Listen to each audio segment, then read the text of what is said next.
Good morning all of you. कैसे हैं आप सब? एक बार फिर से आप सभी का स्वागत है चाइल्ड हेल्थ नर्सिंग की 4th क्लास में, जो कि है care of the sick child. तो स्टूडेंट्स, अभी तक हमने जो पढ़ा है वो है ग्रोथ एंड डेवलपमेंट, बच्चों का वृद्धि और विकास।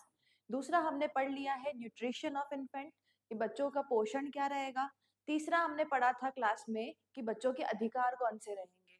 ठीक है, आज हमारी जो है वो 4th क्लास होने वाली है, जो कि है कि क्या है, care of the sick child. देखिए, जो रोगी बच्चा होगा, कोई भी बच्चे को बीमारी है, रोग हो गया है, तो उसकी देखभाल कैसे की जाएगी, आपके द्वारा आप कैसे उसकी केयर करोगे, आज हम उसके बारे में चर्चा करने वाले हैं। तो एकदम इंटरेस्ट के साथ में पढ़िएगा, बहुत मजा आने वाला है। देखिए, नवजात बच्चों में होने वाली सामान्य असमानताएं कौन सी होती है। देखिए, नॉर्मल एब्नॉर्मलिटीज की कॉमन सी कोई भी क्या हो सकती है प्रॉब्लम्स। तो वो देखिए क्या हो सकती है, इसका इंट्रोडक्शन देख लेते हैं हम पहले। देखिए, बीमार अथवा रोगी बच्चे की देखभाल करना अत्यधिक आवश्यक है, क्योंकि क्या है कि बच्चों की रोग प्रतिरोधक क्षमता क्या होती है, बहुत कम होती है। बच्चा छोटा होता है उस टाइम पे क्या रहता है कि रोग प्रतिरोधक क्षमता जो होती है, इम्यूनिटी पावर बहुत ही कम होती है, जिसकी वजह से क्या होता है, उनमें संक्रमण होने की क्या है कि अधिक संभावना रहती है, संक्रमण का खतरा अधिक होता है, उन्हें कोई भी बैक्टीरिया इन्फेक्शन वगैरह जल्दी पकड़ लेता है। तो क्या है कि इससे क्या होता है कि बच्चों को कोई भी रोग जल्दी से हो जाता है। ठीक है, इसमें अगर हम इन संक्रमणों को तुरंत इसकी अगर रोकथाम नहीं करेंगे, यदि तुरंत रोकथाम नहीं की जाएगी, हैंड टू हैंड अगर उसका इलाज नहीं किया जाएगा, उपचार नहीं दिया जाएगा, तो क्या होता है इससे कि बच्चा क्या है कि गंभीर रूप से बीमार हो जाता है, क्योंकि रोग प्रतिरोधक क्षमता पहले ही बहुत कम है, जिसकी वजह से किसी इन्फेक्शन ने उसे क्या है पकड़ लिया है, कोई वायरल हो गया कुछ भी, तो उसकी वजह से क्या होता है, बीमार हो जाता है बच्चा। अगर टाइम पर ट्रीटमेंट नहीं दिया जाएगा, केयर नहीं की जाएगी, तो उससे क्या होगा कि बच्चा बहुत गंभीर रूप से सीरियस प्रॉब्लम हो सकती है। और अगर सीवियर प्रॉब्लम हो गई तो क्या होता है, बच्चे की मृत्यु भी हो जाती है। हमने पहले भी पढ़ा था कि अगर बच्चे की सही टाइम पर अगर उसे ट्रीटमेंट नहीं दिया गया, छोटा होता है जब बच्चा, तो उसमें क्या रहता है कि अगर हम टाइम पर ट्रीटमेंट नहीं देंगे तो क्या होगा कि बच्चे की क्या हो जाएगी, मृत्यु भी हो सकती है, कमजोर होता है बच्चा। ठीक है, इसलिए क्या करना चाहिए, तुरंत उसकी रोकथाम करनी चाहिए। तुरंत क्या करनी चाहिए, रोकथाम करनी चाहिए, कोई भी ट्रीटमेंट उसे हैंड टू हैंड दिया जाना चाहिए।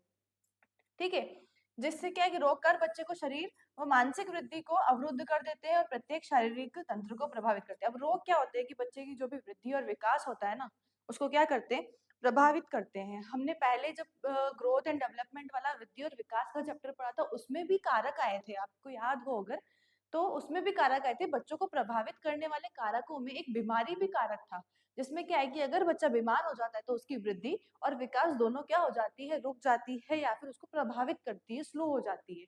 ठीक है, देखिए, अब बच्चे की देखभाल माता पिता दोनों की जिम्मेदारी होती है। बच्चे की देखभाल कौन करेगा, तो केवल माता की ही जिम्मेदारी नहीं है, माता पिता दोनों की जिम्मेदारी होनी चाहिए। लेकिन अगर बच्चा क्या है, रोगग्रस्त है, तो केवल माँ क्या है कि उस अवस्था में माँ के द्वारा बच्चे की संपूर्ण देखभाल की जानी चाहिए।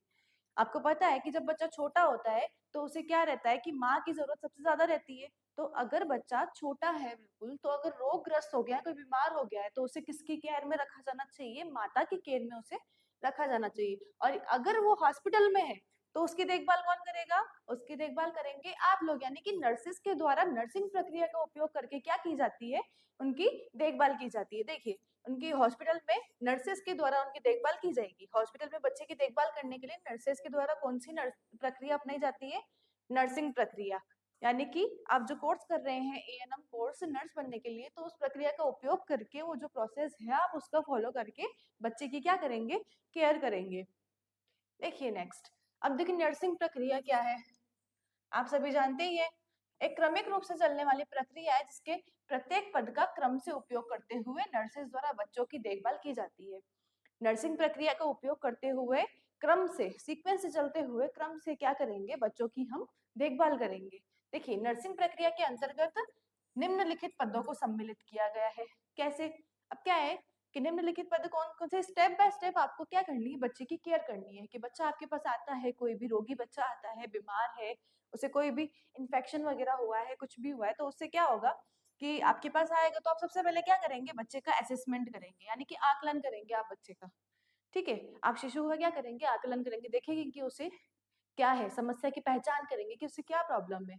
ठीक है, दूसरा, समस्या की पहचान करेंगे उसका आकलन करके, ठीक है। अब देखिए उसके बाद में आप केयर प्लान बनाएंगे, केयर प्लान का निर्माण करेंगे कि आप बच्चे की अगर केयर करने वाले हैं तो उसका क्या मेथड और क्या प्रोसीजर फॉलो करेंगे, आप कैसे केयर करेंगे उसके, उसका पूरा क्या है कि आप चार्ट बनाएंगे, पूरा एक प्लान तैयार करेंगे कि इस तरीके से करेंगे। फिर आता है इम्प्लीमेंटेशन करना। अब आपने केयर प्लान तो बनाया है लेकिन उस पर क्या करना है, उसको कार्यान्वित भी करना है। यानी कि कोई चीज आपने आपने सपोज आपने क्या किया है कि कोई टाइम टेबल बनाया है किसी काम को करने के लिए, या कहीं भी आप जाते हैं तो उससे पहले आप क्या कोई जर्नी पे जाते हैं, कहीं घूमने जाते हैं, तो आप पहले क्या करते हैं कि पूरा एक प्लानिंग करते हैं ना, जैसे तो वैसे क्या है कि केयर प्लान बनाना है कि केयर की जाएगी अगर बच्चे की तो किस तरीके से की जाएगी, उसका एक प्लान बनाना है। अब उस आपने कोई भी चार्ट बनाया, कोई प्लानिंग की है, टाइम टेबल बनाया, तो उस पर क्या करना है, अमल भी तो करना है, केवल प्लान नहीं बनाना है। तो फोर्थ पॉइंट क्या है कि आपको इम्प्लीमेंटेशन भी करना है, उस पर अमल करना है। फिर मूल्यांकन करना। अब देखिए आपने केयर तो दी है, उसके बाद में उसको क्या करना है कि समय समय पर उसका मूल्यांकन करना है कि आपने जो उसे ट्रीटमेंट दिया है, आपने जो उसको केयर दी है, उसका उस पर क्या इफेक्ट हो रहा है, क्या उससे उसे बच्चे को उस ट्रीटमेंट से फायदा हो रहा है या कोई साइड इफेक्ट हो रहा है, इस चीज का मूल्यांकन किया जाएगा। तो फोर्थ फिफ्थ पॉइंट में आप उसका इवोल्यूशन करेंगे। देखिए अब फर्स्ट क्या था कि बच्चे का असेसमेंट कैसे करेंगे, आकलन कैसे करेंगे बच्चे का, बच्चा आया है अपने पास में, अपने को असेसमेंट तो करना है लेकिन किस तरीके से किया जाएगा। तो देखिए पहला है हिस्ट्री टेकिंग। हिस्ट्री टेकिंग, बच्चे की पूरी हिस्ट्री लेनी है आपको, यानी कि आइडेंटिफिकेशन डाटा लेना है, शॉर्ट में कहा जाए तो कह सकते हैं कि आपको उस बच्चे की क्या लेनी है, पूरी आईडी लेनी है कि बच्चे का नाम क्या है, उसकी एज क्या है, हैबिट्स, कहाँ रहते हैं। जैसे अपन हॉस्पिटल जाते हैं तो सबसे पहले क्या करते हैं, पर्ची भरवाते हैं ना, वैसे ही करके बच्चे का पूरा हिस्ट्री लेना है। फिर है आता है फिजिकल एग्जामिनेशन। हिस्ट्री लेने के बाद में बच्चे का पूरी तरीके से पूरी इंफॉर्मेशन कलेक्ट करने के बाद में आता है बॉडी चेकअप करना, यानी कि फिजिकल एग्जामिनेशन करेंगे। देखिए अब हिस्ट्री टेकिंग में क्या क्या आएगा, मैंने आपको बताया जैसे कि सर्वप्रथम बच्चे का क्या है, संपूर्ण आइडेंटिफिकेशन डेटा लिया जाएगा। बच्चा आपके पास आया है तो बच्चे की क्या आईडी है, तो बच्चे का नाम, नेम लेंगे अपन, बच्चे का नेम क्या है। फिर आयु, बच्चे की एज, कि बच्चे की उम्र क्या है, उसकी आदतें, हैबिट्स, ठीक है। ये सारी चीजें को क्या करेंगे अपन, नोट करेंगे। तो ये सारा हो गया हिस्ट्री टेकिंग में आ गया ये चीजें। ठीक है, बच्चा जब पहली बार आता है हॉस्पिटल में तो अपन ये सारी चीजें क्या करेंगे, कलेक्ट करेंगे, इसे क्या कहेंगे हम, आइडेंटिफिकेशन डाटा कहेंगे। फिर देखिए इसके बाद बच्चे को क्या है कि वर्तमान रोग से संबंधित जानकारी लिखिए। बच्चा आया है आपके पास में, तो कोई शिशु आया है आपके पास में, तो किस रोग से संक्रमित है, इसकी क्या करेंगे अपन, अपन उसको कलेक्ट करेंगे, इन्फॉर्मेशन लेंगे कि बच्चा क्या है कि किस कारणवश आया है, उसे क्या परेशानी है, तो वर्तमान रोग क्या है उसका, प्रेजेंट टाइम पे उसे क्या परेशानी है, उससे संबंधित क्या ली जाएगी, जानकारी ली जाएगी। जैसे कि रोग के चिन्ह व लक्षण, उसके साइन एंड सिम्टम्स क्या नजर आ रहे हैं बच्चे में, अगर दर्द है या पेट दर्द है फॉर एग्जाम्पल, तो क्या उसे ना उल्टी दस्त भी हो रहे हैं या क्या, ऐसा करके हम उसके साइन और सिम्टम्स भी क्या करेंगे, कलेक्ट करेंगे, उसकी सारी इन्फॉर्मेशन कलेक्ट करेंगे। इसके बाद में रोग जो है बच्चे को कितने दिनों से हो रखा है, ठीक है, ये इन्फॉर्मेशन भी कलेक्ट की जाएगी। फिर आता है पुरानी बीमारी की इतिवृत्ति लेना। पुरानी बीमारी यानी कि बच्चा आपके पास पहले भी आया है, अगर बच्चा अगर पहले भी आया है, पहले भी बीमार हुआ था 10-15 दिन पहले, तो क्या किया जाएगा उसके लिए, बच्चे को जो पुरानी बीमारी हुई थी, पुराना रोग हुआ था, उसकी भी हिस्ट्री ली जाएगी। देखिए इसमें बच्चे को पहले हुए रोगों से संबंधित जानकारी ली जाती है, जैसे कि कितने दिनों पहले बीमार हुआ था, बच्चे को क्या उपचार दिया गया था। बच्चा पहले भी बीमार हुआ है अगर, क्योंकि छोटे बच्चे होते हैं क्या, इम्यूनिटी पावर कम होता है, रोग प्रतिरोधक क्षमता कम होती है, तो जल्दी बीमार पड़ जाते हैं बार बार। आपने देखा होगा आपके घर में अगर कोई बच्चा हो छोटा, तो आपको पता होगा कि थोड़े थोड़े दिन में बच्चे बीमार हो जाते हैं, कभी खांसी जुकाम हो जाता है, कभी बुखार हो जाता है, कभी पेट दर्द होता है। तो ये सारी चीजें क्या है कि बच्चा अक्सर बीमार पड़ता है, तो उसे पहले कितने दिन पहले बीमार हुआ था, फिर बच्चे को उस टाइम पे क्या ट्रीटमेंट दिया गया था, उस ट्रीटमेंट के अकॉर्डिंग अपन क्या है, क्यों लिया जाता है कि इसके अकॉर्डिंग क्या है कि नया ट्रीटमेंट दिया जाए कि बच्चे को किस तरह के जो है ट्रीटमेंट सूट होते हैं। फिर देखिए जन्म से संबंधित गतिविधि लेंगे, यानी कि बर्थ टाइम की हिस्ट्री लेंगे, किससे लेंगे, माता से, कि बर्थ टाइम पे क्या है कि उस टाइम पे कोई प्रॉब्लम तो नहीं थी डिलीवरी के टाइम पे, या जो डिलीवरी हुई है मदर की वो कैसे हुई है, बच्चे की डिलीवरी कैसे हुई है, नॉर्मल हुई है डिलीवरी या फिर सी सेक्शन हुआ है, तो इस चीज की भी हिस्ट्री लेंगे। देखिए इसके अंतर्गत माँ से गर्भावस्था के दौरान, प्रसव के दौरान और प्रसव के पश्चात के संबंध में जानकारी ली जाती है कि ड्यूरिंग प्रेगनेंसी क्या कुछ कॉम्प्लिकेशंस आए या नहीं, या कोई बीमारी थी, या पहले प्रेगनेंसी के पहले और बाद में, प्रेगनेंसी होने के बाद, डिलीवरी होने के बाद में, तो उसके रिलेटेड क्या ली जाएगी, पूरी इंफॉर्मेशन कलेक्ट की जाएगी। जैसे कि बच्चे का जन्म सामान्य प्रसव से हुआ है अथवा जटिल प्रसव से हुआ है, देखिए नॉर्मल डिलीवरी हुई है या फिर सी सेक्शन हुआ है, इस चीज की क्या ली जाएगी, इंफॉर्मेशन कलेक्ट की जाएगी। फिर देखिए पारिवारिक गतिविधि यानी कि फैमिली की हिस्ट्री ली जाएगी। फैमिली की हिस्ट्री क्यों ली जाएगी, क्योंकि जो आनुवंशिक रोग होते हैं, है ना, वो बच्चे में होने की संभावना कितनी है, उससे क्या है कि आनुवंशिक रोगों की जानकारी हो जाती है कि बच्चे में होने की संभावना कितनी है। देखिए इसमें बच्चे के माता पिता, परिवार के अन्य सदस्यों तथा मातृक व पैतृक की 3 पीढ़ियों के संबंधित जानकारी ली जाती है। इससे बच्चे में होने वाले आनुवंशिक रोगों का आकलन किया जाता है। देखिए माता और पिता दोनों के साइड से 3 पीढ़ियां, यानी माता की माता की माता, हम कह सकते हैं जैसे पिता, पिता के पिता और उनके भी पिता, यानी कि दादा परदादा, इनमें कोई ऐसा रोग है जो कि क्या होता है, जेनेटिक होता है, मतलब कि आनुवंशिक रोग, हेरिडिटरी रोग होता है कोई भी, तो बच्चे में होने की क्या है संभावना कितनी है, तो इसके लिए क्या की जाती है, फैमिली की हिस्ट्री भी ली जाएगी। फिर है बच्चे की वृद्धि तथा विकास, कि बच्चे का जो ग्रोथ और डेवलपमेंट है वो उसका स्तर क्या है, कि बच्चे की आयु के अनुसार उसका जो विकास हो रहा है, उसकी जो वृद्धि हो रही है वो नॉर्मल है या फिर जितनी होनी चाहिए उससे कम है, तो उसके बारे में भी हम क्या करेंगे, कलेक्ट करेंगे इन्फॉर्मेशन। बच्चे की माँ से बच्चे के वृद्धि तथा विकास के स्तर की जानकारी ली जाती है। बच्चे को लगाए गए टीकों और उनके प्रभाव के संबंध में भी संपूर्ण जानकारी लेते हैं। देखिए बच्चे के जन्म के बाद जो है माता से क्या ली जाएगी, बच्चे की वृद्धि और विकास के बारे में क्या है कि पूछा जाएगा, जानकारी ली जाएगी, बच्चे की वृद्धि और विकास कैसी है, क्या वो ठीक से हो रही है या नहीं, या रोगों की वजह से क्या होता है कि रुकावट पैदा हो जाती है, अवरोध हो जाती है, वृद्धि और विकास प्रभावित होती है। इसलिए क्या है कि बच्चों को क्या है कि जो छोटे बच्चों को जब हम बर्थ टीके लगवाते हैं, जैसे कि बीसीजी का टीका हो गया वगैरह, तो उनके प्रभाव के संबंध में भी पूछेंगे कि वो लगवा लिए गए हैं, पूरे टीके जो भी होते हैं वो सारे टीके बच्चे को लगवा लिए गए हैं और उनके क्या इफेक्ट रहे हैं, कि बच्चे को टीका लगवाने के बाद उसके क्या इफेक्ट रहा है, उसके लिए भी क्या करेंगे, जानकारी ली जाएगी। देखिए फिर आता है, अब ये सारे तो पहले हमने पढ़ लिया कि इसकी क्या करेंगे, हिस्ट्री टेकिंग करेंगे, सारी हिस्ट्री हमने कलेक्ट कर ली। अब क्या करेंगे, अब बारी आती है बच्चे के बॉडी चेकअप की, फिजिकल एग्जामिनेशन की बारी आती है। देखिए फिजिकल एग्जामिनेशन में हम क्या स्टेप फॉलो करने वाले हैं, तो पहला है कि इंस्पेक्शन विधि। इंस्पेक्शन यानी कि बच्चा आएगा तो उसे हम उसका क्या करेंगे, इंस्पेक्ट करेंगे, देखेंगे कि बच्चे को क्या प्रॉब्लम है। दूसरा पल्पेशन, पल्पेशन यानी कि छू करके देखेंगे, जैसे कि पेट दर्द है, जहाँ पे दर्द है बच्चे को वहां पर उंगलियों से छू करके देखना, बुखार होता है तो हम टच करके देखते हैं, चेक करते हैं, तो पल्पेशन। फिर है परक्यूशन यानी कि थपथपा कर चेक करेंगे बच्चे को, थपथपा कर चेक करते हैं वैसे करके हम उसे चेक करेंगे। फिर है ऑस्कल्टेशन, ऑस्कल्टेशन यानी कि शरीर के अंदर की जो भी आवाजें, जो भी ध्वनि है उन्हें सुनना, यानी कि बोल सकते हो फॉर एग्जांपल स्टेथोस्कोप से अपन दिल की धड़कन सुनते हैं, पल्स रेट वगैरह, तो नाड़ी की दर, ये सब सारी चेक करना, तो वो इसमें आ जाएगा। ठीक है, ऑस्कल्टेशन में क्या है, स्टेथोस्कोप से चेक करने का किसमें आता है, ऑस्कल्टेशन के अंदर आएगा।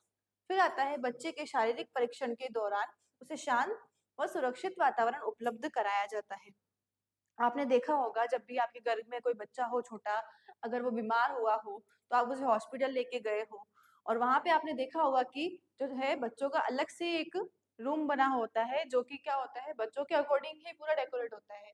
वहां पे कार्टून्स बने रहेंगे, वहां पर खेलने कूदने की चीजें होगी, थोड़े बहुत टॉयज पड़े रहते हैं, जिससे क्या होता है कि बच्चे को एक ऐसा वातावरण मिलता है जिससे कि वो जो प्रक्रिया है, नर्सिंग प्रक्रिया जो भी आप फिजिकल एग्जामिनेशन कर रहे हैं उसमें क्या करता है बच्चा, अपना सहयोग देता है। वो चुपचाप बैठेगा तो क्या है बच्चा उसमें सहयोग दे पाएगा, तो इसीलिए क्या करना चाहता है कि उसमें सुरक्षित वातावरण क्या है वो उपलब्ध करवाया जाता है, ताकि क्या है कि शारीरिक शारीरिक परीक्षण के दौरान चिकित्सक का सहयोग कर सके। ठीक है, फिर आता है शारीरिक आकलन के अंतर्गत निम्नलिखित बिंदुओं को सम्मिलित किया जाता है। देखिए शारीरिक आकलन में क्या बिंदु आएंगे, शरीर का सामान्य परीक्षण करेंगे। ठीक है, इसके अंतर्गत बच्चे का सिर से पैर तक इंस्पेक्शन विधि के द्वारा शारीरिक आकलन किया जाता है, जिसमें बच्चे के रोग की गंभीरता, बच्चे की सक्रियता और चेतना के स्तर का पता लगाया जाता है। देखिए सामान्य नॉर्मल अपन चेक करेंगे, जिससे क्या है कि बच्चे को क्या उसमें बॉडी का चेकअप करेंगे, जिसमें क्या है कि बच्चे के जो रोग है उसकी क्या गंभीरता है, कितना है रोग है हो रखा है उससे। अगर कोई फॉर एग्जांपल खांसी है, जुकाम है या बुखार है तो बुखार चेक करेंगे, इंस्पेक्ट करेंगे उसका इंस्पेक्शन विधि के द्वारा कि बच्चे को बुखार है तो कितना है, उसकी गंभीरता क्या है कोई भी रोग की।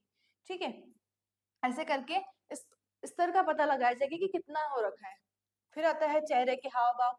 आप देखा होगा कि बच्चा कोई भी अगर बीमार है, उसे कहीं दर्द है, पेट दर्द है या सर्दी जुकाम खांसी, तो बच्चा क्या है कि चिड़चिड़ा हो जाता है, उसके चेहरे के हाव भाव क्या है कि थोड़े बदल जाते हैं। तो उसके चेहरे के हाव भाव को देखकर भी अपन क्या है कि पता लगा सकते हैं कि रोग की गंभीरता कितनी है। अगर उसे तेज दर्द होगा तो बच्चा क्या रोएगा, किसी भी चीज में सहयोग नहीं करेगा, चिड़चिड़ा रहेगा, है ना।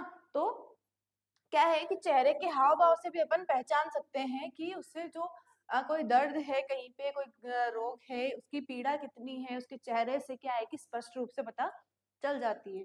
बच्चे के चेहरे के हाव भाव द्वारा उसके शरीर में होने वाली पीड़ा और चेहरे के अंगों से संबंधित विकृतियों का आकलन किया जाता है। देखिए वही बात हो गई कि फेस के एक्सप्रेशन देख के भी पता लगा लेते हैं। फिर आता है शारीरिक आकार का आकलन। बच्चे की आयु के अनुसार उसके सिर का व्यास, सीने की चौड़ाई, शरीर का भार, लंबाई में वृद्धि होती है। इंच टेप और भार मशीन के उपयोग से इनको मापेंगे। देखिए वृद्धि विकास के स्तर का कहने का मतलब ये है कि जब बच्चा आपके पास आता है, हॉस्पिटल में आता है, तो उसका वेट, भार कितना है उसका वेट लेंगे, उसकी लंबाई चौड़ाई, सिर का मेजरमेंट करेंगे। ये सारा क्या है कि बॉडी का मेजरमेंट आ गया है इसके अंदर। तो इससे क्या पता चलता है कि उसकी वृद्धि और विकास जो है वो सही रूप से हो रहे हैं या उसमें कुछ प्रॉब्लम है। ठीक है,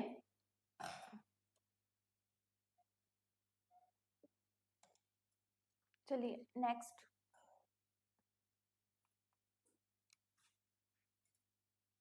अब देखिए जैविक चिन्ह कैसे लेंगे, यानी कि वाइटल साइंस।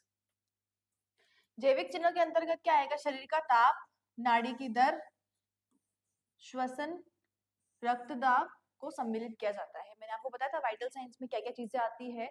तो पहला बॉडी टेम्परेचर आ जाएगा, फिर आती है पल्स रेट, फिर रेस्पिरेशन और ब्लड प्रेशर, और नेक्स्ट क्या था कि पेन, इसको भी क्या सम्मिलित किया जाता है। तो जैविक चिन्ह भी चेक करेंगे। स्वास्थ्य ये थोड़ा सा मिसप्रिंट है, ये इसे हटा दीजिए। शरीर का सामान्य ताप कितना होता है, 37 डिग्री सेल्सियस होता है छोटे बच्चे में। ठीक है, अगर बच्चा रोगग्रस्त है, कोई बीमारी हुई है, तो क्या हो सकता है, असामान्य हो सकता है। फिर देखिए पल्स रेट कितनी रहेगी, तो बच्चों की नाड़ी दर को क्या है कि 1 मिनट तक नापेंगे। ठीक है, उसमें अलग अलग आयु में क्या रहती है, पल्स रेट अलग अलग रहती है। तो कैसे रहेगी, जो नवजात रहेगा उसमें 140 टू 160 पर मिनट, 2 वर्ष में रहेगा 100 टू 130 पर मिनट, और 4 वर्ष में रहेगा 80 टू 100 पर मिनट। फिर देखिए आता है रक्तदाब, रक्तदाब यानी कि बीपी।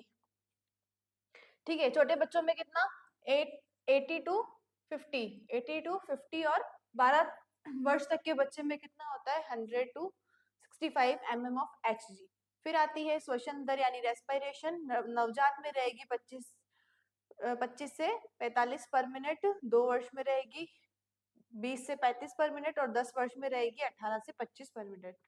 शरीर में रोगों की उपस्थिति होने पर जैविक चिन्हों का सामान्य स्तर से विचलन हो जाता है। देखिए शरीर में कोई भी रोग उपस्थित होगा, कोई भी इन्फेक्शन, बैक्टीरिया वगैरह है अगर बॉडी में, तो उससे क्या रहेगा कि जो भी वाइटल साइंस है, जैविक चिन्ह है, वो अपने जो नॉर्मल रहते हैं उससे क्या हो जाएगा, उनका विचलन हो जाएगा, ऊपर नीचे हो सकते हैं।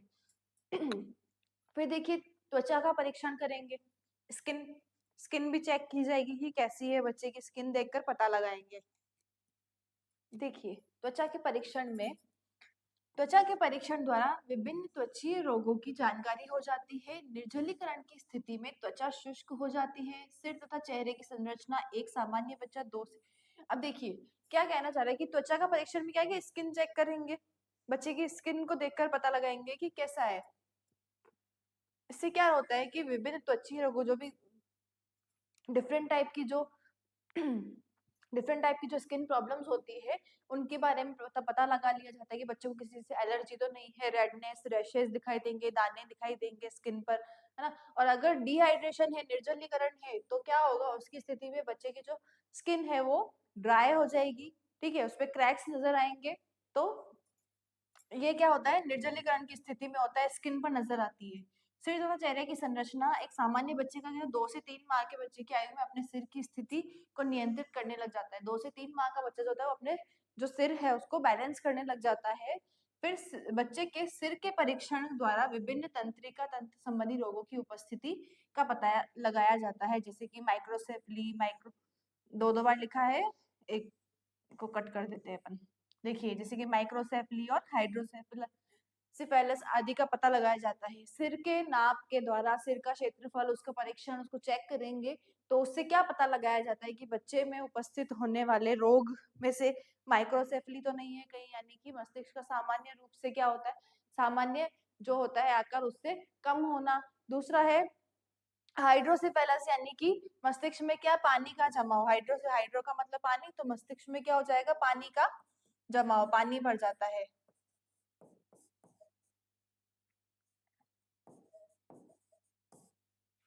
फिर है नवजात शिशु के सिर में अग्र तथा पश्च फॉन्टेनल होते हैं जो मस्तिष्क की वृद्धि में सहायक होते हैं। आपको पता है कि जो छोटा बच्चा होता है उसके सिर पर यहाँ नरम नरम सा एक पार्ट रहता है और एक पीछे की तरफ, यानी कि अग्र और पश्च, देखा आपने, अग्र और पश्च फॉन्टेनल्स होते हैं जो कि क्या है कि उनके मस्तिष्क के विकास के लिए क्या होते हैं, बहुत हेल्पफुल होते हैं। तो उसके परीक्षण के, सिर के परीक्षण द्वारा इन्हें भी चेक किया जाता है, इन फॉन्टेनल्स को भी क्या करेंगे, चेक करेंगे। फिर है नेत्रीय परीक्षण, यानी कि आई चेकअप किया जाएगा। आपने देखा बच्चे की आईज को खोल करके चेक करते हैं कि उसमें कोई प्रॉब्लम तो नहीं है। देखिए आंखों के परीक्षण द्वारा आंखों में किसी प्रकार का संक्रमण, बेंगापन आदि का पता लगाया जाए, आईज में कोई इन्फेक्शन वगैरह तो नहीं है, आईज ठीक तो है, यानी रेडनेस, रैशेस कुछ तो नहीं है, या फिर तिरछापन, बेंगापन आदि ऐसा कोई प्रॉब्लम तो नहीं है। इससे क्या आई चेकअप से पता लगाएंगे। फिर आता नाक व कान का परीक्षण कैसे करेंगे, कान के परीक्षण के द्वारा बच्चे की सुनने के संबंधित क्या होती है समस्याओं का पता लगाया जाता है कि बच्चे की जो हियरिंग पावर है वो ठीक है या नहीं है। और नाक के परीक्षण से श्वसन मार्गीय रोगों का आकलन किया जाता है। नाक से क्या है कि बच्चे का जो श्वास लेने का जो है वो ठीक है, अवरुद्ध तो नहीं है, सांस लेने में कोई परेशानी तो नहीं है, उससे उसका चेक किया जाता है नाक के माध्यम से। फिर आता है मुख का परीक्षण, यानी कि माउथ चेकअप करेंगे। माउथ चेकअप में क्या करेंगे, मुंह में सफेद धब्बों की उपस्थिति बच्चों में डिप्थीरिया रोग होने का संकेत देते हैं। बच्चे में क्या देते हैं, डिप्थीरिया रोग होने का संकेत देते हैं। फिर थोड़ी सी यहाँ पर आपको मिसप्रिंट नजर आ रही होगी, तो होठों के आकार व उनकी त्वचा के आकलन द्वारा बच्चों में होने वाली जन्मजात विकृति जैसे कि कटे होठ, क्लेफ्ट लिप पैलेट और विटामिन बी तथा सी की कमी का पता लगाया जाता है। देखिए थोड़ी सी यहाँ पे प्रिंट मिस्टेक हो गई है, यहाँ पे टाइपिंग मिस्टेक हो गई है, सॉरी, तो उससे आप करेक्ट कर लीजिएगा।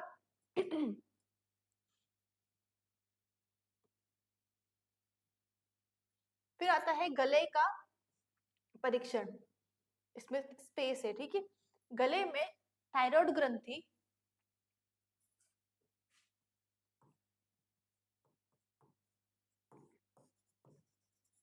थायराइड ग्रंथि होती है गले में। देखिए गले में थायराइड ग्रंथि होती है, स्थित होती है। इससे परीक्षण द्वारा क्या है, इस ग्रंथि के संबंधित असमानताओं का पता लगाया जाता है। फिर है सीने अथवा छाती का परीक्षण, ठीक है। इस परीक्षण के द्वारा बच्चे में फुफ्फुस संबंधी रोगों की उपस्थिति का पता लगाया जाता है, यानी कि लंग्स से संबंधित सीने अथवा छाती का अगर परीक्षण करेंगे तो उसमें क्या है कि लंग्स से संबंधित उसे क्या है, कोई रोग तो नहीं है उसका पता लगाया जाता है, जैसे कि निमोनिया और सीओपीडी आदि का। सीओपीडी क्या होता है,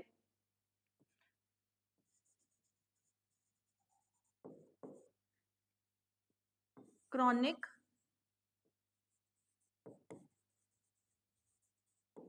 obstructive pulmonary disease, COPD. COPD क्या होता है students? Chronic obstructive pulmonary disease. ये कौन सी डिजीज होती है? ये लंग्स की डिजीज होती है। कौन सी डिजीज होती है? ये लंग्स की डिजीज होती है, जिसमें क्या होता है कि बच्चे को सांस लेने में क्या होती है? दिक्कत होती है। दूसरा बलगम होता है छाती में। और तीसरा कि जो वायु मार्ग होता है, श्वास लेने का वायु मार्ग, उसमें क्या हो जाता है? सूजन आ जाती है, उसमें अवरुद्ध पैदा हो जाता है। तो ये चीजें किसमें आती है? सीओपीडी में। सीओपीडी है अगर बच्चे को, तो सांस लेने में प्रॉब्लम रहेगी। फिर है उदरीय परीक्षण। उदर के परीक्षण में यानी कि पेट का परीक्षण करेंगे। इसके दौरान हर्निया की जांच की जाती है कि इसके अलावा पाचन तंत्र डाइजेशन सिस्टम में क्या कोई प्रॉब्लम तो नहीं है, कि परतों से संबंधित क्या है कि इसका आकलन किया जाता है, यानी कि डाइजेस्टिव सिस्टम का अपन करेंगे इसमें। और एक हर्निया का पता लगाएंगे कि बच्चे को हर्निया तो नहीं है। हमने जन्मजात विकृतियों में, आपको याद हो, आपने पढ़ा हो, तो हमने क्या पढ़ा था? डायफ्रामेटिक हर्निया पढ़ा था। तो इसमें क्या है कि बच्चे की जांच की जाएगी कि उसे कोई हर्निया तो नहीं है, और दूसरा उसका डाइजेस्टिव सिस्टम ठीक तरह से काम कर रहा है या नहीं। फिर है जननांगों का परीक्षण करेंगे। जननांगों के परीक्षण के दौरान किसी प्रकार की असामान्यता का होना हार्मोनल असंतुलन को दर्शाता है। ठीक है। फिर है मलाशय का परीक्षण करेंगे कि मलाशय से संबंधित कोई रोग का आकलन में सहायक होता है। मलाशय का परीक्षण करेंगे तो वो क्या है कि बच्चे का जो मलाशय है उससे संबंधित कोई रोग है या क्या, उसमें क्या है, सहायता देता है। नेक्स्ट फिर है वृद्धि तथा विकास का आकलन करेंगे। प्रत्येक बच्चे की वृद्धि व विकास का क्रम एक समान होता है, अतः इसके शरीर के भार की आयु से तुलना करके वृद्धि तथा विकास की तुलना की जा सकती है। देखिए बच्चे की जो वृद्धि और विकास है वो आयु के साथ में क्या होती है? बढ़ती है। यानी कि बच्चे की आयु के साथ साथ उसका क्या है कि भार, उसकी लंबाई चौड़ाई, ये सब कुछ क्या है कि बढ़ती है। तो इससे क्या है कि आयु के अनुसार उसकी तुलना की जाएगी कि बच्चे का जो माप है, भार है, वो सही है या नहीं है।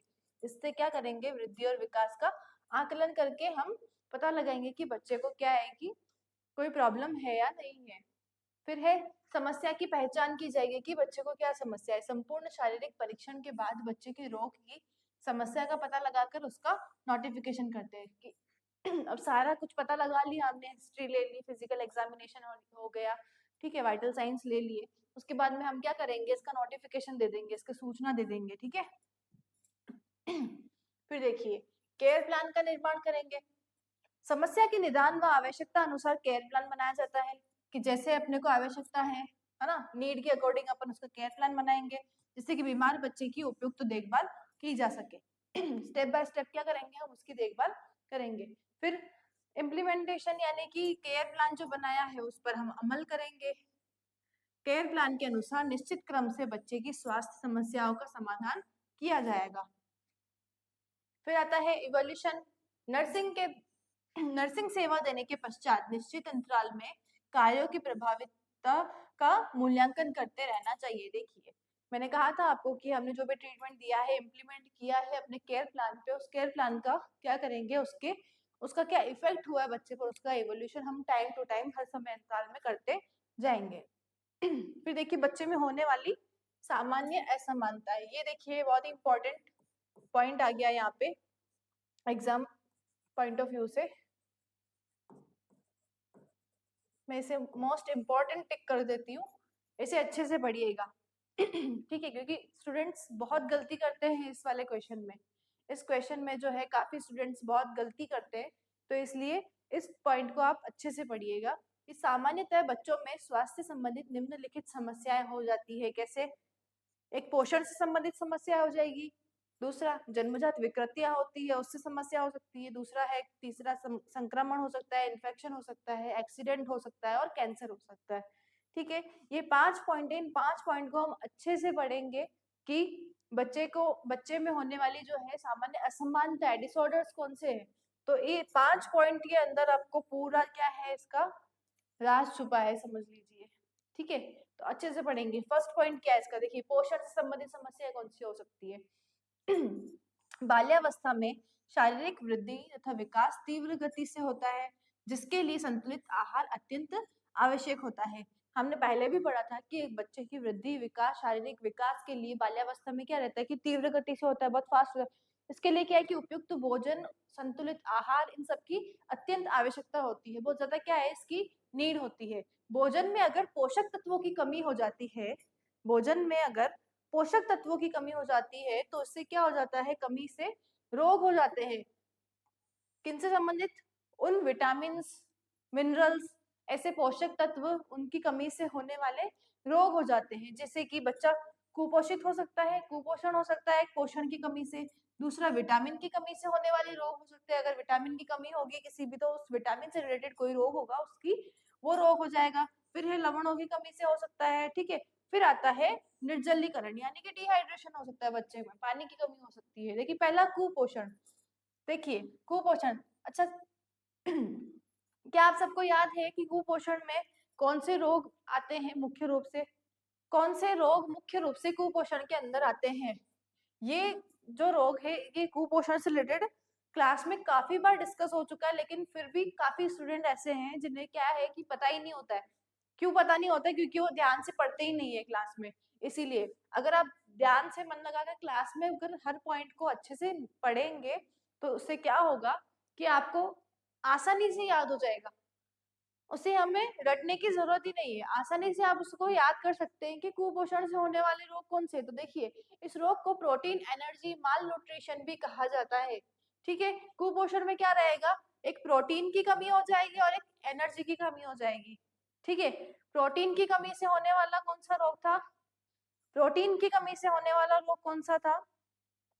अगर आपको याद हो तो प्रोटीन की कमी से क्वाशियोकोर नाम का एक रोग होता है, जो कि क्या है, कुपोषण का मुख्य रूप से पाया जाने वाला कुपोषण का एक रोग है। दूसरा है एनर्जी की कमी से, एनर्जी यानी कैलोरी की कमी से क्या हो सकता है, कौन सा रोग होता है कैलोरी की कमी से? तो वो है, उसका आंसर है मैरास्मस। देखिए, इसे क्या कहते हैं, इसीलिए इसे प्रोटीन एनर्जी माल न्यूट्रिशन भी कहा जाता है, क्योंकि ये रोग प्रोटीन तथा ऊर्जा की कमी से होता है। कुपोषण किससे होता है? प्रोटीन और ऊर्जा की कमी से। बच्चे में एनर्जी नहीं है तो उसकी कमी से क्या हो जाएगा, कुपोषण हो जाएगा। देखिए, कुपोषण के कारण क्या हो सकते हैं? पहला हो सकता है गरीबी, ठीक है। अगर परिवार गरीब है तो भोजन नहीं मिल पाएगा, उचित आहार, संतुलित आहार जिसकी आवश्यकता होती है बाल्यावस्था में, वो नहीं मिल पाएगी, जिसकी वजह से क्या होगा, बच्चा कुपोषित होगा, कुपोषण का शिकार हो जाएगा। तो गरीबी एक इसका मुख्य कारण हो सकता है। दूसरा, जनसंख्या वृद्धि, जनसंख्या बढ़ रही है और रोजगार कम होते जा रहे हैं। तो अगर रोजगार नहीं है तो क्या हम कह सकते हैं कि गरीबी वाली स्थिति ही उत्पन्न होगी? अगर रोजगार नहीं होगा तो गरीबी वाली स्थिति उत्पन्न हो जाएगी। तो बस वही बात हो गई कि गरीबी अगर उत्पन्न हो गई, गरीबी की स्थिति, तो संतुलित आहार नहीं मिल पाएगा। संतुलित आहार नहीं मिलेगा तो पोषण और एनर्जी की कमी होना तो बिल्कुल 100% श्योर है। फिर देखिए, रोगों का संक्रमण, बच्चा किसी रोग से संक्रमित है लंबे समय से, ठीक है, तो उसमें क्या रहता है कि आपने देखा होगा कि बच्चा जब रोग से ग्रस्त होता है, बीमार होता है, तो उसे कुछ भी खाने पीने की इच्छा नहीं होती। आप उसे कुछ खिलाते हैं तो वो खाता नहीं है, उसे अच्छा ही नहीं लगता है खाना, है ना। यानी कि हम कहते हैं अपनी लैंग्वेज में कि बीमार होते हैं तो कुछ खाना बाता नहीं है ना, है ना। तो तभी तो कहते हैं कि खाना तो खाना ही चाहिए, बीमार हो या कैसे भी, इच्छा नहीं होती है तो फिर भी खाना खाना चाहिए। अगर हम खाना नहीं खाएंगे, बच्चा खाना नहीं खाएगा, तो उसके अंदर जो बैक्टीरिया है, जो वायरस है, उससे क्या है कि और ताकत मिलती है, ठीक है। तो इसलिए अगर रोग से संक्रमित है तो बच्चा खाएगा पिएगा नहीं। जब उचित आहार नहीं लेगा, संतुलित आहार नहीं लेगा, तो कुपोषण की स्थिति उत्पन्न हो जाएगी, बच्चा क्या हो जाएगा, कुपोषित हो जाएगा। फिर आता है निम्न जीवन स्तर। लाइफस्टाइल जो है बहुत लो लो स्टैंडर्ड की है, ठीक है, उससे भी हो जाएगा।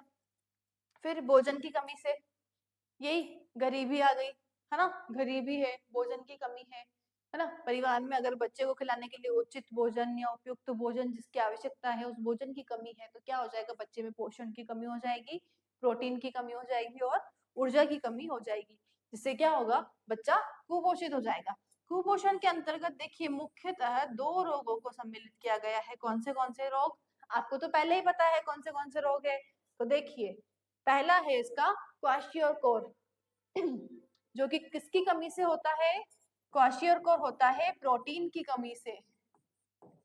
प्रोटीन की कमी से होता है। याद रखिएगा स्टूडेंट्स, क्वाशियोरकोर जो है वो प्रोटीन की कमी से होने वाला रोग है, जो कि 1 से 3 वर्ष के बच्चों में, 1 से 3 वर्ष की आयु के बच्चों में होता है। कुपोषण किन में होता है? छोटे बच्चों में होता है ना, बड़ों में थोड़ी होगा।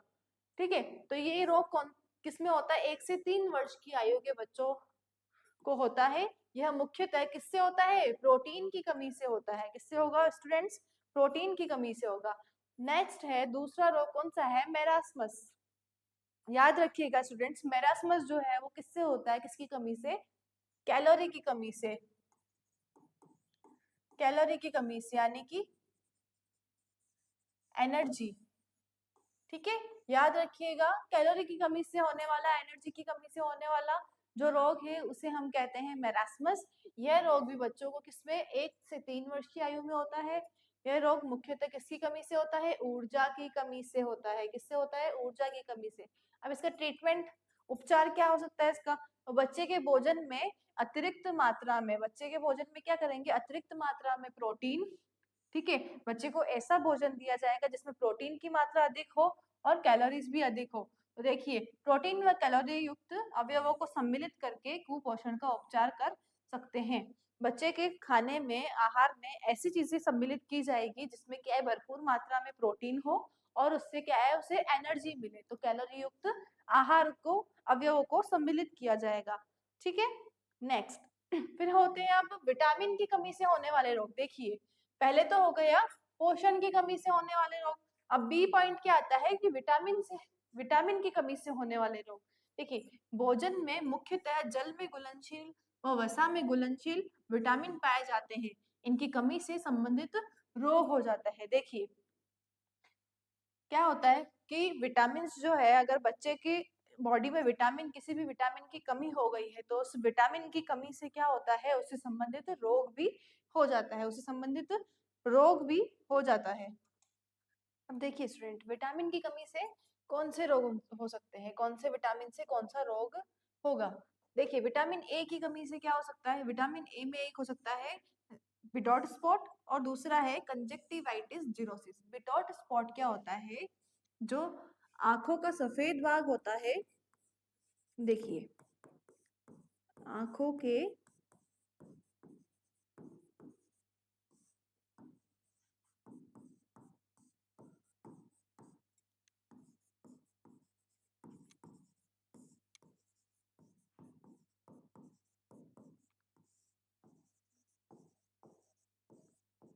देखिए, बिटॉट स्पॉट क्या होता है? जो आंखों का व्हाइट पार्ट रहता है, आंखों का जो सफेद भाग होता है, उस पर क्या हो जाते हैं? सफेद झागदार धब्बे नजर आएंगे, तो उसे हम क्या कहेंगे? Bitot spot. ये किसकी कमी से होता है? विटामिन ए की कमी से होने वाला रोग है। दूसरा है विटामिन ए की कमी से होने वाला रोग है कंजक्टिवाइटिस जिरोसिस। कंजक्टिवाइटिस जिरोसिस क्या होता है? कंजक्टिवा, कंजक्टिवा क्या होता है? आंखों की सतह। ठीक है, आंखों की सतह को कहेंगे कंजक्टिवा।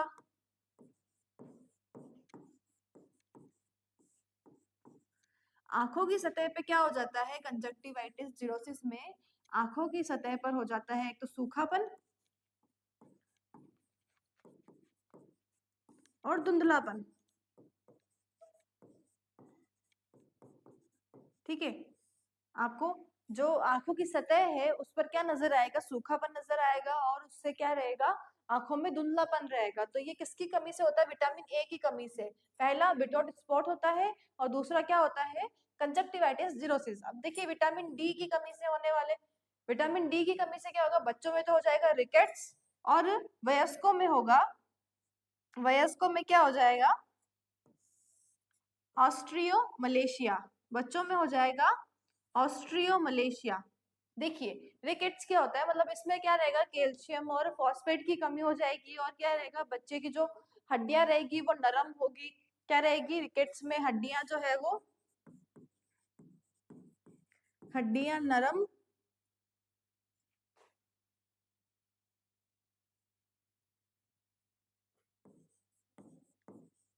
नरम, कमजोर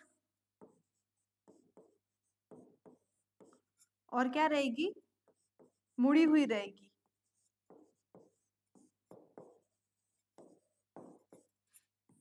आपको रिकेट्स में ये 3 चीजें नजर आएगी कि हड्डियां क्या हो जाएगी बच्चे की, नरम हो जाएगी, ठीक है, और जो है मुड़ी हुई होगी, कमजोर होगी, तो इसे क्या कहेंगे, रिकेट्स। ये कौन सा रोग होता है, रिकेट्स, ये बच्चों में होता है। और यही रोग अगर वयस्कों में हो तो उसे हम क्या कहेंगे, ऑस्ट्रियोमलेशिया कहेंगे।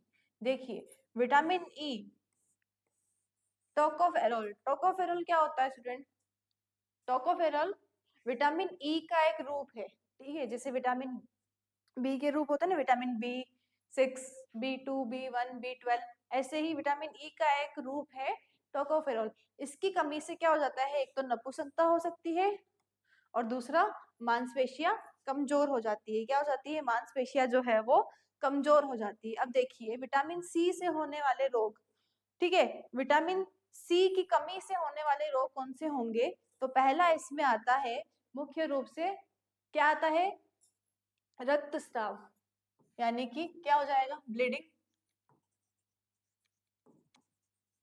ब्लीडिंग। दूसरा, रक्ताल्पता, मतलब कि रक्त की कमी, एनीमिया हो जाएगा, ठीक है। और तीसरा हो जाएगा घाव बढ़ने में देरी। देखिए, विटामिन सी की कमी से क्या होगा, पहला तो ब्लीडिंग होगी। ब्लीडिंग कैसे होगी, देखिए, विटामिन सी की कमी से जो मुख्य रूप से होता है वो होता है स्कर्वी। कौन सा होता है, स्कर्वी रोग। कौन सा रोग होता है स्टूडेंट, विटामिन सी की कमी से मुख्य रूप से आपको देखने को मिलेगा बच्चों में स्कर्वी रोग हो जाता है। ये क्या होता है, मसूड़ों में से खून आना,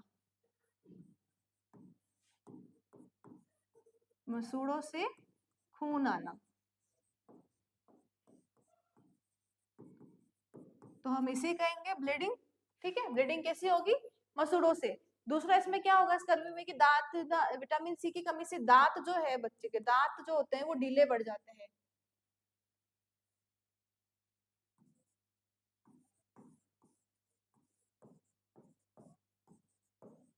दांत जो है वो भी क्या हो जाएंगे, ढीले पड़ जाएंगे। तो ये विटामिन सी की कमी से होगा। दूसरा इसमें एनीमिया, रक्त अल्पता, यानी एनीमिया हो जाएगा, रक्त की खून की कमी हो जाएगी, हीमोग्लोबिन की कमी हो जाएगी। तीसरा, घाव बढ़ने में क्या होगा, घाव बढ़ने में देरी होगी। देखिए, विटामिन बी की कमी से, विटामिन बी की कमी से क्या होगा, पहला, एक तो त्वचा फटने लगेगी, आपको त्वचा जो है उसमें ड्राइनेस नजर आएगी, त्वचा त्वचा क्या हो जाएगी, ड्राई हो जाएगी, उसमें क्रैक्स नजर आएंगे, ठीक है, क्या नजर आएंगे, क्रैक्स नजर आएंगे। तो त्वचा, कहने का मतलब है त्वचा क्या हो जाएगी, फट जाएगी। दूसरा है इसमें पेलाग्रा। पेलाग्रा किससे होता है बेटा, देखिए, पेलाग्रा कौन सा रोग है, पेलाग्रा होता है विटामिन B3 की कमी से। पेलाग्रा किससे होगा, विटामिन बी से तो होगा, लेकिन विटामिन B3 की कमी से होता है ये। इसे हम क्या कहते हैं, इसे हम 3D रोग भी कहते हैं। 3D रोग कैसे कहेंगे, पेलाग्रा में क्या हो जाएगा, पहला इसमें, ये क्या हो रहा है,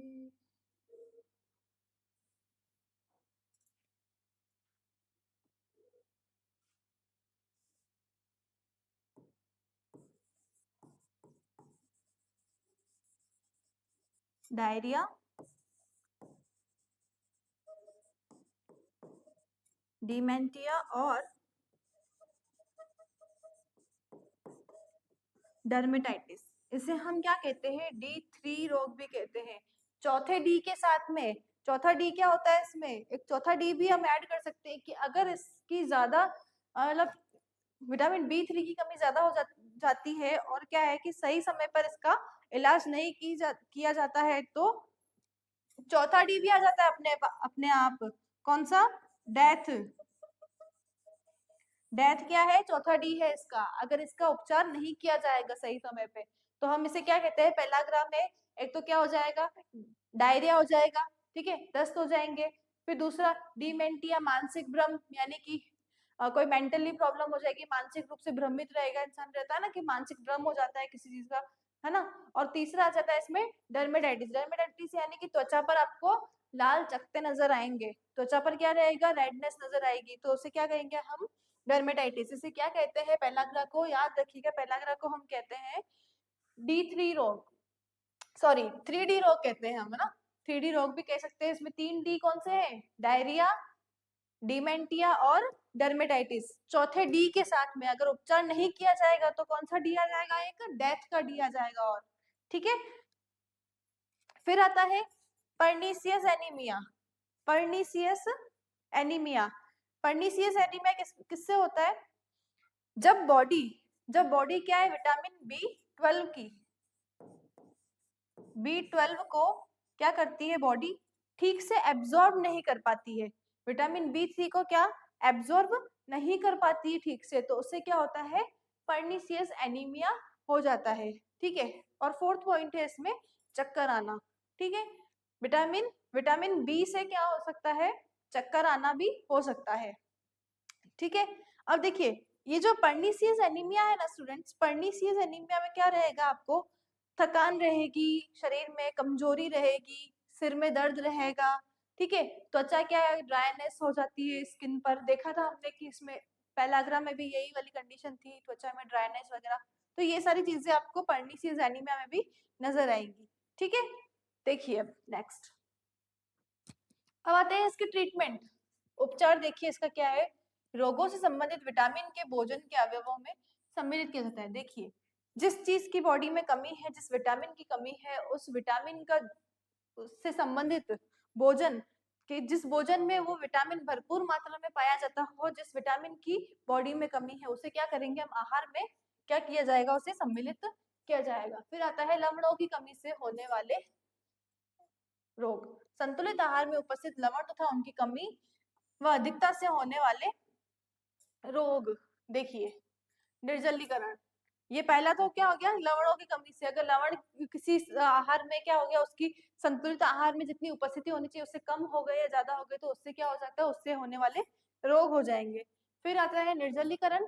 निर्जलीकरण में देखिए शरीर का क्या है? 60% भाग जो है जल द्वारा निर्मित होता है। शारीरिक आवश्यकता से कम जलापूर्ति होने पर शरीर की कोशिकाओं की उपापचय दर घट जाती है, त्वचा शुष्क व आंखें धंस जाती है, शरीर में जल व आयनों के असंतुलन से कमजोरी हो जाती है। जब बॉडी में जितनी जल की जरूरत है ना, पानी की जितनी आवश्यकता है हमारे शरीर को, उससे अगर कम आपूर्ति होती है तो उसमें क्या हो जाता है? निर्जलीकरण हो जाता है, डिहाइड्रेशन हो जाता है। जिसमें क्या रहेगा कि जो स्किन रहेगी, त्वचा क्या हो जाएगी? शुष्क हो जाएगी, यानी कि ड्राई हो जाएगी, आंखें अंदर धंस जाती है। ठीक है, और शरीर में क्या होती है कि आयनों के असंतुलन से क्या हो जाता है? कमजोरी आ जाती है। फिर इसका ट्रीटमेंट क्या है कि इस स्थिति में जल की अतिरिक्त मात्रा देकर समस्या का समाधान किया जाए। पानी ज्यादा से ज्यादा पिया जाए। कहते हैं ना कि जितना पानी पियोगे बीमारियों से उतने ही दूर रहेंगे आप। तो बस यही है कि जितना पानी पियेंगे अपन, तो क्या है कि बीमारी अपने आप ही शरीर से बाहर निकल जाती है। पानी एक नेचुरल औषधि मान लीजिए, नेचुरल मेडिसिन है। फिर देखिए जन्मजात विकृतियां, इंपॉर्टेंट पॉइंट है जन्मजात विकृतियां। अगर आपको याद हो तो चैप्टर 1 जो है आपका ग्रोथ एंड डेवलपमेंट, उसमें भी जन्मजात विकृतियां क्या है? बहुत ही इंपॉर्टेंट पॉइंट है। देखिए बच्चों में जन्म के समय उपस्थित विकृतियां जन्मजात विकृतियां कहलाती है। जन्मजात विकृतियों के कारण आनुवंशिक कारक होते हैं। कौन कौन से कारक होते हैं इसके? एक तो हो सकता है आनुवंशिक कारण, और दूसरा वातावरणीय कारक हो सकता है। जेनेटिक कॉज और इन्वायरमेंटल कॉज। फिर देखिए आनुवंशिक कारक में क्या आएगा? जन्मजात विकृतियों में आनुवंशिक कारक प्रभावी भूमिका निभाते हैं। आनुवंशिक गुण माता पिता के गुणसूत्र द्वारा बच्चों में स्थानांतरित हो जाते हैं। गुणसूत्र क्रोमोसोम्स के माध्यम से देखिए बच्चों में क्या होता है? जो भी माता पिता में क्या है कि कोई रोग है तो गुणसूत्रों के माध्यम से क्या ट्रांसफर हो जाते हैं बच्चे में, तो उसे हम क्या कहेंगे? जन्मजात विकृति हो जाती है, उससे आनुवंशिक रोग हो जाते हैं। आनुवंशिक रोग जैसे कि वर्णांधता और हीमोफीलिया। वर्णांधता और हीमोफीलिया। वर्णांधता किसे कहते हैं? वर्णांधता किसे कहते हैं? Colour blindness. किसे कहेंगे? कलर ब्लाइंडनेस को कहेंगे वर्णांधता। यानी कि आप जो है बच्चा क्या ये क्या कहते हैं इसे, जो नीला रंग, काला रंग, ब्लू, ग्रीन, है ना, इनमें क्या डिफ्रेंशिएट नहीं कर पाता है। कलर ब्लाइंडनेस में जो होता है ये प्रॉब्लम होती है, कलर ब्लाइंडनेस।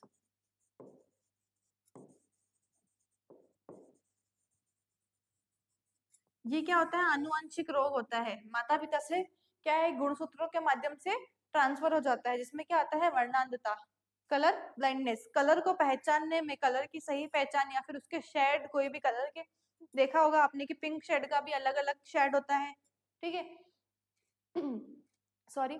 तो उसमें क्या रहता है कि जो शेड होता है ना, जैसे हमें पता है कि रेड में भी अलग अलग शेड होते हैं, टमाटो रेड, है ना, ऐसे blood red, cherry red, Apple red, तो ऐसे करके जो अलग अलग शेड होते हैं ना, उन्हें पहचान नहीं पाते हैं, या फिर ऐसे कलर जो कि मिलते जुलते होते हैं, जैसे कि हरा, नीला, काला, ऐसे मिलते जुलते कलर जो होते हैं, उनमें क्या है कि डिफ्रेंशिएट नहीं कर पाता है। दूसरा क्या हो जाता है इसमें? हीमोफीलिया। हीमोफीलिया क्या होता है स्टूडेंट्स? हीमोफीलिया जो खून होता है वो क्या है, ठीक से नहीं जम पाता है, जो हमारा ब्लड होता है बॉडी का, वो ठीक से नहीं जम पाता है। आपने देखा होगा कि हमें कहीं चोट लगती है तो थोड़े समय के बाद में उस पर क्या है कि जो खून निकलता है उस चोट से, जो रक्तस्राव ब्लीडिंग होती है, वो ब्लड क्या होता है, धीरे धीरे जम जाता है, जिससे क्या है कि परत जम जाती है खून के ऊपर से, जम जाने के बाद में और ब्लीडिंग रुक जाती है। तो अगर हीमोफीलिया, अगर ये चीज नहीं होती है, बॉडी का एक फंक्शन है, खून अपने आप जम जाता है हमारा बाहर निकलती, तो ये जो फंक्शन है ये नहीं होता है, ये तो उसे हम क्या कहते हैं? हीमोफीलिया रोग कहते हैं, अगर खून ठीक से नहीं जम पाता है, ठीक है?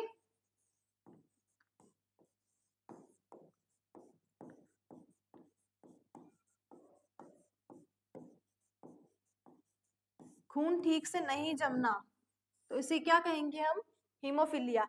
इससे क्या होता है? हीमोफीलिया से अगर खून ठीक से नहीं जमेगा तो कोई भी अगर घाव होगा, कोई चोट लगेगी ना, उससे बहुत लंबे समय तक क्या रहेगा, उससे ब्लीडिंग होती रहेगी, रक्तस्राव होता है, ब्लड निकलता ही रहेगा। सॉरी, पानी पी लेते हैं थोड़ा, आप भी पी लीजिए। देखिए, गुणसूत्रों की संख्या में असामान्यता होने पर बच्चों में विभिन्न प्रकार के रोगों की उत्पत्ति हो जाती है, जैसे कि डाउन सिंड्रोम और क्लाइनफेल्टर सिंड्रोम। देखिए, बच्चों में अगर क्रोमोसोम्स की जो होती है ना, कि उसकी जो उपस्थिति संख्या की जो होती है, संख्या होनी चाहिए क्रोमोसोम की, वो क्या है कि अगर उसकी संख्या में क्या हो जाएगा, कम ज्यादा हो जाएगा, तो उससे क्या होता है, उससे डाउन सिंड्रोम और क्लाइनफेल्टर सिंड्रोम हो जाता है। डाउन सिंड्रोम क्या, बॉडी में, ह्यूमन बॉडी में कितने क्रोमोसोम्स होते हैं? 46। कितने क्रोमोसोम्स पाए जाते हैं? 46 क्रोमोसोम पाए जाते हैं, जो कि कितने पेयर में होते हैं?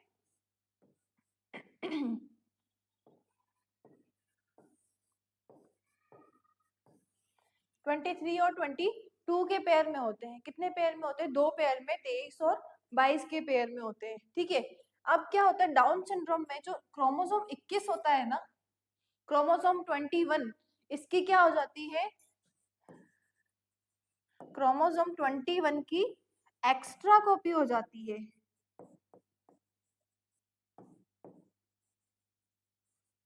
एक्स्ट्रा कॉपी, क्रोमोसोम 21 की जब एक्स्ट्रा कॉपी हो जाती है तो उससे क्या होता है? डाउन सिंड्रोम हो जाता है, डाउन सिंड्रोम रोग हो जाता है। दूसरा है क्लाइनफेल्टर। क्लाइनफेल्टर क्या होता है? आपको पता है कि क्रोमोसोम जो है वो मेल और फीमेल में कौन सा होता है? मेल में एक्स वाई और फीमेल में एक्स एक्स क्रोमोसोम पाया जाता है, ठीक है? तो ये चीजें, ये जो है क्लाइनफेल्टर सिंड्रोम, ये मेल में एक एक्स्ट्रा एक्स की कॉपी यानी कि मेल में एक एक्स्ट्रा एक्स क्रोमोसोम जब आ जाता है तो उसे हम क्या कहते हैं? Klinefelter syndrome. इससे जो बच्चा उत्पन्न होता है ऐसे वाले, तो उसमें कौन सा रोग पाया जाए? Klinefelter syndrome. कब होता है? मेल में एक्स वाई क्रोमोसोम की जगह उसके साथ में एक एक्स्ट्रा एक्स भी जब सिक्रेट होता है हार्मोन सिक्रेशन में, तो उसमें क्या रहेगा? गुणसूत्र एक एक्स्ट्रा एक्स आ जाएगा, तो उससे क्या रहेगा? उससे कौन सा रोग हो जाएगा? Klinefelter syndrome. आई होप समझ में आ गया हो आपको। फिर देखिए, वातावरणीय कारक क्या है? गर्भावस्था के दौरान माता द्वारा ली जाने वाली एनेस्थेटिक देखिए कोई भी ड्रग्स वगैरह इनके नाम है, एनेस्थेटिक वगैरह कुछ ले रही है, एंटी न्यूसेंट से जन्मजात विकृति हो जाती है। ठीक है, हमने पहले पढ़ा था कि कोई औषधियाँ ऐसी ले रही है जो कि ड्रग्स वगैरह है, या कोई ये जो है ये क्या है, कोई दौरे वगैरह पड़ते हो, है ना, तो ये उनके लिए मेंटल डिसऑर्डर है, कोई साइकेट्रिक ट्रीटमेंट ले रही है माता, ना, उससे होता है कि गर्भावस्था के दौरान आपने कोई ऐसी जो मानसिक दौरे पड़ते हो माता को, उनको रोकने वाली ये क्या है, दवाइयाँ है, ड्रग्स है ये, तो ऐसी कुछ ली हो अब माता ने तो उससे हो जाता है। कुपोषित माँ के कारण, माता ही कुपोषित है तो बच्चा ऑब्वियसली क्या रहेगा, कुपोषित रहेगा। फिर आता है गर्भावस्था में गर्भस्थ शिशु विभिन्न विकर्णों जैसे कि एक्सरे वगैरह, एक्सरे है ना आदि से प्रभावित होता है।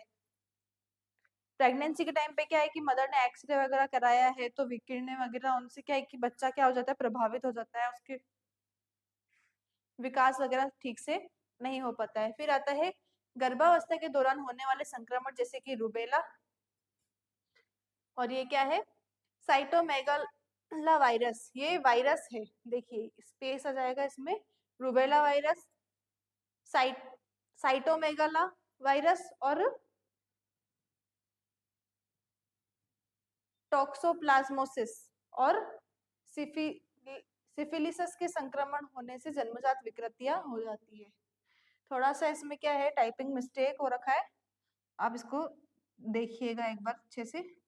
देखिए गर्भावस्था के दौरान होने वाले संक्रमण कौन से है, एक तो रूबेला हो जाएगा, ठीक है, रूबेला क्या है, वायरस है जिसमें क्या है हल्का बुखार वगैरह ये सब चीजें नजर आएगी, हल्का बुखार हो गया, सर्दी जुकाम सिर दर्द, ठीक है। फिर दूसरा आता है दूसरा आता है इसमें साइटोमेगाला वायरस, और इसमें क्या है टॉक्सोप्लाज्मोसिस, ठीक है, ये सारी क्या होगी, जन्मजात विकृतियां हो सकती है।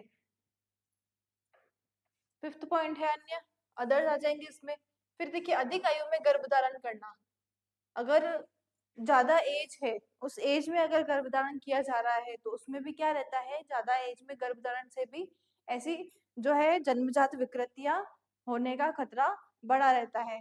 फिर सेकंड आता है इसमें रिश्तेदारों में विवाह संबंध होना, रिश्तेदारों में जैसे कि आपने देखा होगा कि हम जो है अधिकतर देखते हैं कि फैमिली जो है जिससे विवाह किया जा रहा है वो फैमिली का बैकग्राउंड कैसा है ना, कास्ट वगैरह, मतलब सेम कास्ट तो सेम, मतलब कि उनका जो वो क्या है, अब देखते हैं ना कि किसी से रिलेशन तो नहीं है ना, जैसे कि भाई ना लगता हो, बहन ना लगता, तो ऐसे करके रिश्तेदारों में विवाह संबंध हो जाता है, तो उससे भी क्या होते हैं, हाँ उससे भी क्या हो जाती है, जन्मजात विकृतियां हो जाती है।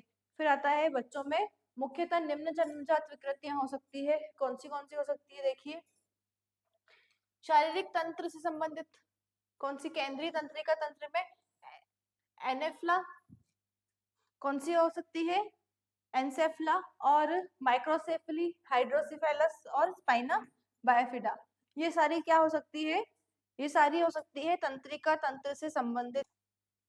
फिर आता है नेक्स्ट इसमें पाचन तंत्र से संबंधित, डाइजेशन सिस्टम से संबंधित कौन सा,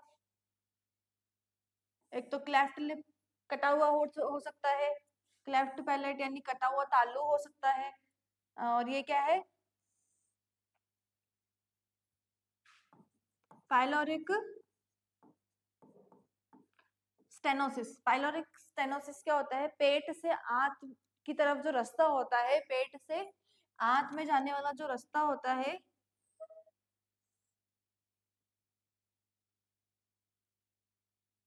देखिए ये अपना पेट होता है, पेट से जो आंतों की तरफ जाने वाला जो रास्ता होता है, ये आते हैं, तो ये जो रास्ता है ये क्या हो जाता है, सकरा हो जाता है, ठीक है, सकरा हो जाता है, यहाँ जगह कम हो जाती है, तो इसे हम क्या कहते हैं, पाइलोरिक स्टेनोसिस। और इसमें फोर्थ आता है रेक्टो एनल। फिर देखिए श्वसन तंत्र से संबंधित, श्वसन तंत्र से संबंधित कौन सा, डायफ्रामेटिक हर्निया, और दूसरा आता है इसमें ट्रेक्योइसोफेगल फिस्टुला। डायफ्रामेटिक हर्निया मैं आपको पहले पढ़ा चुकी हूँ, और ट्रेक्योइसोफेगल फिस्टुला क्या होता है ये भी मैं आपको प्रीवियस क्लास में पढ़ा चुकी हूँ। डायफ्रामेटिक हर्निया जो डायफ्राम मांसपेशी होती है लंग्स के नीचे, फेफड़ों के नीचे पाई जाती है, उसमें क्या हो जाता है, छेद हो जाता है, जिससे कि पेट का जो हिस्सा होता है वो फेफड़ों के अंदर छाती में ऊपर धस जाता है। ट्रैकियोइसोफेगल फिस्टुला क्या, भोजन नली और श्वास नली में क्या हो जाता है, छेद हो जाता है, असामान्य छेद, जिससे क्या होता है, भोजन श्वास नली में चला जाता है, जिससे सांस लेने में प्रॉब्लम होती है। ठीक है, ये प्रॉब्लम हो जाती है, जन्मजात विकृतियों में हम पढ़ चुके हैं। फिर आता है रक्त संवहन तंत्र रोगी बच्चे। देखिए हार्ट पेशेंट समझ लीजिए, एएसडी यानी आर्टियल सेप्टल डिफेक्ट हमने देखा था पहले, जैसे, और देखिए VSD ventricular septal defect, 4 chamber देखे थे ना हमने।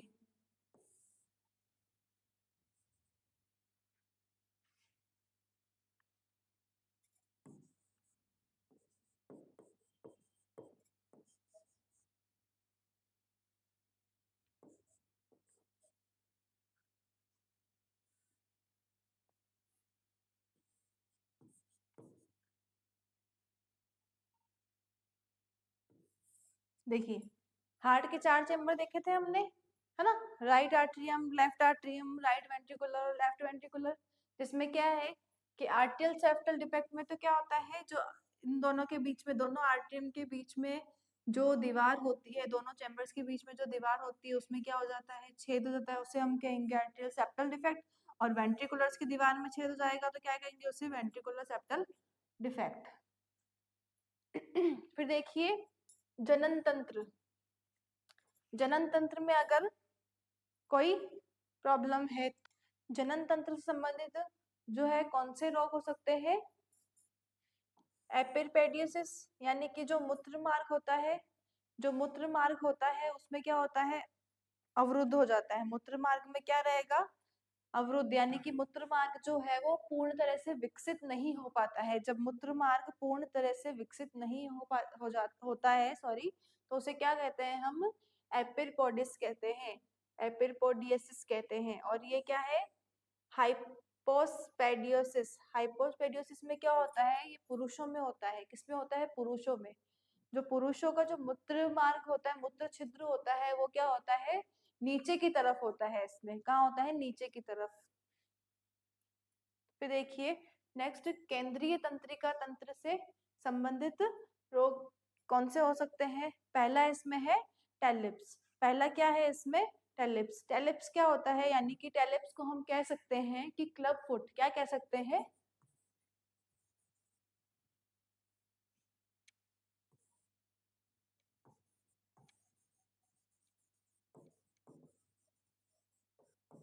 Club foot.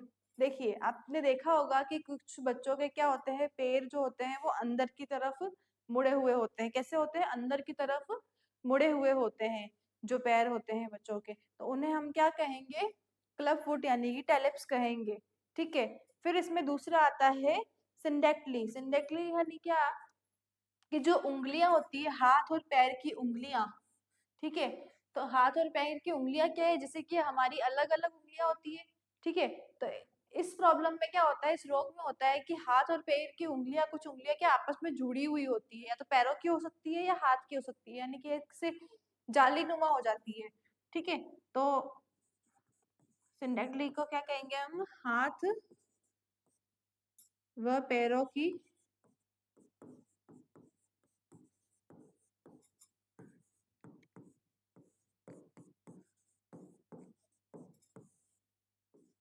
आपस में जुड़ी हुई होती है। ठीक है,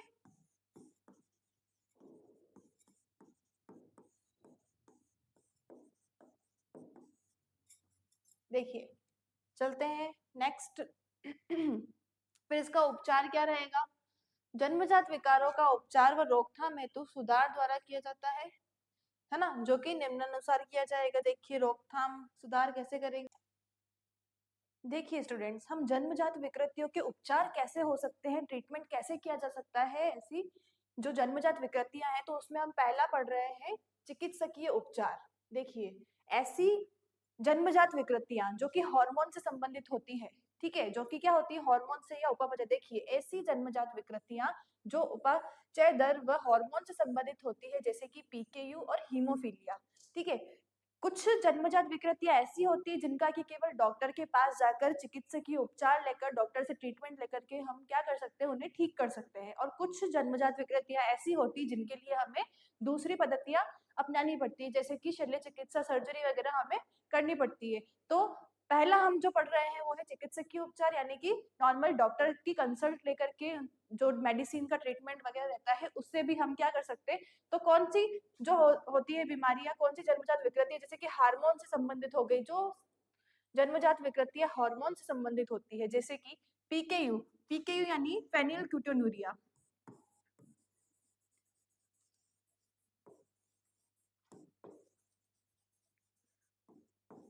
फेनिलक्यूटोन्यूरिया और हीमोफीलिया। हीमोफीलिया का अर्थ क्या है कि खून ठीक से नहीं जम पाना। खून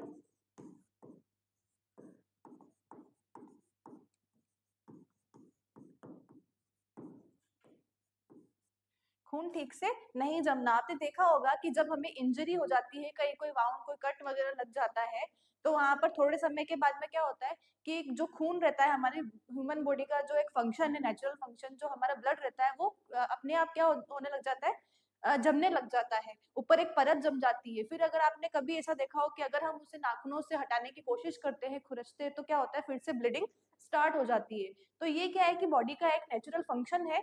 जब ये फंक्शन नेचुरल नहीं हो पाता है, यानी कि खून ठीक से नहीं जम पाता है, तो उस कंडीशन को हम कहते हैं हीमोफीलिया। उसे हम क्या कहते हैं, हीमोफीलिया कहते हैं। हीमोफीलिया जब होता है तो क्या होता है स्टूडेंट्स, की जो भी इंजरी होगी, कोई भी घाव हमें होता है, कुछ भी चोट लगती है, उसे बहुत लंबे समय तक क्या होगा, ब्लीडिंग होती रहेगी। ब्लीडिंग रुकेगी नहीं, बहुत लंबे टाइम तक ब्लीडिंग रहेगी, और जो कोई भी इंजरी है, वाउंड है, वो टाइम पर ठीक नहीं हो पाता है। ठीक है। और ये पीकेयू क्या होता है, पीकेयू यानी कि मेंटल प्रॉब्लम है ये एक, जिसमें क्या मानसिक क्षति हो गई या मानसिक विकास में रुकावट पैदा हो जाती है ना। ऐसी जो भी आ, ऐसी जो भी क्या होती है विकृतियां होती, जन्मजात विकृतियां, इन विकृतियों का उपचार कैसे हो सकता है, चिकित्सकीय उपचार यानी कि डॉक्टर के ट्रीटमेंट से हो सकता है। देखिए नेक्स्ट, शल्य चिकित्सा द्वारा, यानी कि हम सर्जरी करेंगे। शल्य चिकित्सा द्वारा यानी कि सर्जरी करके भी किया जा सकता है। तो कौन कौन सी जन्मजात विकृतियां हैं जिनका क्या है, सर्जरी के द्वारा हम उसका ट्रीटमेंट करेंगे। शल्य क्रिया द्वारा निम्नलिखित जन्मजात विकृतियों का उपचार किया जाता है, जैसे कि स्पाइना बाइफिडा, स्पाइनल कॉर्ड में डिफेक्ट है तो उसका ट्रीटमेंट कैसे होगा, केवल सर्जरी के द्वारा ही किया जा सकता है। फिर एट्रियल सेप्टर डिफेक्ट, यानी कि हार्ट के चारों चैम्बर में से किसी भी चैम्बर में, आर्टियल में या वेंट्रिकुलर्स में अगर कोई डिफेक्ट है, तो हम क्या करेंगे, सर्जरी करके उसका ट्रीटमेंट करेंगे। फिर ट्रैकियोइसोफेगल फिस्टुला, यानी रेस्पिरेशन से रिलेटेड हो गया कि ट्रैकियोइसोफेगल फिस्टुला आपको पता है क्या होता है, जो श्वास नली होती है और भोजन नली होती है, उन दोनों के बीच में एक छेद हो जाता है। तो उस छेद का जो है वो ट्रीटमेंट कैसे होगा, सर्जरी के द्वारा उसे हम ठीक कर सकते हैं। देखिए नेक्स्ट, फिर पुनर्स्थापना द्वारा मानसिक रूप से मंदबुद्धि बच्चे की क्या करेंगे, देखभाल करेंगे। अगर कोई बच्चा मानसिक रूप से तनावग्रस्त है या मंदबुद्धि टाइप का है, तो उसकी क्या करेंगे, देखभाल करके करेंगे उसका ट्रीटमेंट। फिर देखिए नेक्स्ट, जन्मजात विकारों की रोकथाम हेतु निम्नलिखित प्रयास किए जा सकते हैं। देखिए जन्मजात विकृति के उपचार तो अलग हो गया, अब उसकी रोकथाम के लिए कि जन्मजात विकृतियां ना हो, उन्हें कैसे रोका जाए, उसके लिए हम क्या प्रयास कर सकते हैं, वो देखिए क्या हो सकते हैं। देखिए विवाह से पूर्ण आनुवंशिकता संबंधी परामर्श देना। विवाह से पहले क्या करेंगे, जो भी कपल है, जो उनको क्या करेंगे, हम आनुवंशिकता से संबंधित क्या करेंगे, जानकारी देंगे, परामर्श देंगे। क्योंकि जन्मजात विकृतियां क्यों होती है, उनका कारण क्या होता है, पहला कारण ही होता है आनुवंशिक कारण। माता पिता के गुणसूत्र क्या होते हैं, स्थानांतरित होते हैं बच्चे में जब, तो उनसे क्या हो सकती है, आनुवंशिक, क्या हो सकती है, आनुवंशिक बीमारियां, आनुवंशिक रोग हो सकते हैं। इसलिए क्या करना है, विवाह से पूर्व ही आनुवंशिकता से संबंधित परामर्श दिया जाएगा। दूसरा है महिलाओं को 40 से 54, 40 से 54 वर्ष से कम आयु में ही विवाह कर लेना चाहिए, ताकि क्या है कि जो गर्भधारण है वो सही उम्र में हो जाए, गर्भधारण जो है वो सही उम्र में हो जाए, इससे अधिक आयु में नहीं करना चाहिए। इससे क्या होता है, अधिक आयु में करने से जो है कंसीव पावर कम हो जाती है, और बहुत सी क्या होती है, प्रॉब्लम्स आने लग जाती है प्रेगनेंसी में। देखिए गर्भावस्था के दौरान स्टेरॉइड, सिट्रिक कंबल सेट आदि औषधियां नहीं ली जानी चाहिए। हमने पहले भी देखा था जन्मजात विकृतियां जब हम पढ़ रहे थे बच्चों की वृद्धि और विकास वाले चैप्टर में, तो उसमें एक कारक में क्या था, गर्भावस्था के दौरान क्या है कि माता के द्वारा ली जाने वाली औषधियां, जो माता ड्यूरिंग प्रेगनेंसी अगर कोई ऐसी मेडिसिन ले रही है जिनका इफेक्ट जो है बच्चे पर बुरा प्रभाव पड़ रहा है, तो ऐसी औषधियां क्या करनी चाहिए, नहीं लेनी चाहिए। ऐसी कोई नशीली दवाइयां हैं या कोई साइक्रेटिक प्रॉब्लम है, मानसिक रूप से माता बीमार है या कोई दौरे पड़ रहे हैं, उनके लिए कोई औषधियां ले रही है, ऐसे ड्रग्स ले रही है, तो उसका क्या इस्तेमाल नहीं करना चाहिए, ऐसी औषधियां नहीं ली जानी चाहिए। लड़कियों को क्या करना चाहिए, रूबेला का टीका लगाया जाना चाहिए। फिर हाई रिस्क गर्भावस्था के दौरान विशिष्ट चिकित्सा की सुविधा उपलब्ध करवाना क्या है, इनका एक प्रयास है रोकथाम के लिए। अगर हाई रिस्क प्रेगनेंसी है, बहुत ज्यादा रिस्की है, तो उसमें क्या करना है, उसमें जो है बिल्कुल अच्छी सुविधा उपलब्ध करवानी है। फिर देखिए नेक्स्ट, संक्रमण, तीसरा पॉइंट हम पढ़ रहे थे क्या, बच्चों में होने वाली सामान्य असमानताएं, जिसमें हमने पहला पढ़ा पोषण से संबंधित असमानता है, दूसरा हमने पढ़ा जन्मजात विकृतियां, और तीसरा है इसमें संक्रमण यानी कि इन्फेक्शन। अब देखिए इन्फेक्शन से क्या हो सकता है, श्वसन तंत्र में पहला निमोनिया, सर्दी जुकाम हो सकता है, सामान्य सर्दी जुकाम, अस्थमा हो सकता है, एलर्जी हो सकती है, अतिसार डायरिया हो सकता है यानी कि दस्त हो सकते हैं। फिर पाचन तंत्र से संबंधित क्या हो सकते हैं, अतिसार हो गया, वॉमिट हो गया, वमन, आत्रीय ज्वर यानी कि आपको टाइफाइड फीवर हो गया, ठीक है। यकृत शोध यानी hepatitis,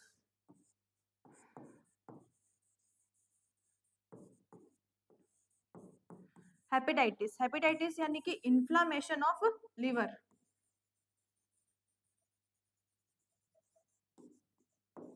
inflammation of liver. Inflammation of liver में आपको क्या देखने को मिलेगा, तीन चीजें देखने को मिलेगी, रेडनेस, स्वेलिंग और पेन। ठीक है स्टूडेंट्स, हेपेटाइटिस यानी कि इन्फ्लामेशन ऑफ लिवर, उसमें आपको तीन चीजें देखने को मिलेगी, रेडनेस, स्वेलिंग और पेन। फिर देखिए अगर आप एएनएम और जीएनएम दोनों अगर आप कोर्स करना चाहते हैं, नर्सिंग के क्षेत्र में अपनी अलग पहचान बनाना चाहते हैं, एक नर्स बनना चाहते हैं, आपका ड्रीम है, तो आप एएनएम का कोर्स कर सकते हैं या फिर आप जीएनएम का कोर्स कर सकते हैं। एएनएम का कोर्स जिसकी फीस आपके लिए रहने वाली है मात्र 50,000 रुपए, और जीएनएम जिसकी फीस रहने वाली है आपकी मात्र 65,000 रुपीज पर ईयर। देखिए देर मत कीजिए और जल्दी अपना जो है एडमिशन हमारे इंस्टीट्यूट में सुनिश्चित कीजिए और अपना नर्स बनने का जो सपना है उसे साकार करिए। चलिए फिर देखिए इसका ट्रीटमेंट क्या हो सकता है, इन्फेक्शन जो हमने पढ़ा पाचन तंत्र से रिलेटेड हो गया है ना, श्वसन तंत्र से रिलेटेड हो गया, तो उसका आप उपचार कैसे करेंगे, तो संक्रमण के उपचार हेतु ओनली फॉर क्या है कि प्रतिजैविक औषधियों का क्या करेंगे, उपयोग किया जाएगा। इन्फेक्शन है तो एंटी इन्फेक्शन, जो भी इन्फेक्शन हो रखा है, सर्दी जुकाम है, डायरिया हो रखा है ना, तो इसके लिए क्या करेंगे, हम प्रतिजैविक एंटीबायोटिक औषधियों का इस्तेमाल करेंगे। फिर देखिए निर्जलीकरण की स्थिति में उपचार, यानी कि डिहाइड्रेशन हो गया है, निर्जलीकरण यानी कि डिहाइड्रेशन हो गया है, तो उसकी स्थिति में उपचार कैसे करेंगे, शरीर में वमन तथा अतिसार के कारण जल की कमी हो जाती है। जब वॉमिट होता है, वमन यानी कि वॉमिट हो गया, अतिसार हो गया, डायरिया हो गया, तो उसके कारण में क्या होता है, जल की कमी हो जाती है बॉडी में, जिससे शरीर का जल आयन संतुलन बिगड़ जाता है। क्या हो जाता है, इससे बॉडी का जो जल संतुलन है वो बिगड़ जाएगा तथा व्यक्ति को कार्डिक अरेस्ट, तंत्रिकी अवरोध, ज्वर, चक्कर आना, कोमा आदि